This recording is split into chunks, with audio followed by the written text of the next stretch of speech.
ദാനത്തിൽ വച്ച് ഏറ്റവും മഹത്വമുള്ളത് അന്നദാനമാണ്. ഒരാളുടെ ഒരു നേരത്തേക്കെങ്കിലും വയറ് നിറച്ച് കാണുക എന്നുള്ളത് വലിയ പുണ്യമാണ്. ആ പുണ്യം നമ്മുടെ അടുത്തടുത്ത തലമുറകൾ വരെ ചെന്നെത്തുന്നു.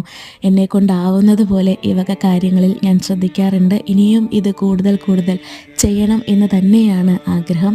അതേപോലെ തന്നെ നിങ്ങളെക്കൊണ്ട് ഓരോരുത്തർക്കും നമുക്ക് ഒരു പക്ഷേ ഒരു നേരത്തേക്കുള്ള അരിയോ ഭക്ഷണമോ പഠിക്കുന്ന കുട്ടികൾക്ക് എന്തെങ്കിലും നമ്മളാൽ കഴിയുന്ന സഹായങ്ങൾ ചെയ്തു കൊടുക്കാൻ നിയോഗിക്കപ്പെട്ടവരാണ് ഓരോരുത്തരും. പറ്റുന്നവർ നിങ്ങളെക്കൊണ്ട് പറ്റുന്നത് പോലെ ചെയ്യുക. ആ പുണ്യം തീർച്ചയായിട്ടും നമുക്കും നമ്മുടെ കുടുംബത്തിനും ഉണ്ടായിരിക്കും. അതുമാത്രമല്ല, നമ്മൾ ജീവിതത്തിൽ എത്ര ദൂരെ പോയാലും ലോകത്തിൻ്റെ ഏത് കോണിലായിരുന്നാലും നമ്മുടെ കുലദേവതയുടെ അനുഗ്രഹം ജീവിതത്തിലുടനീളം അനിവാര്യമാണ്.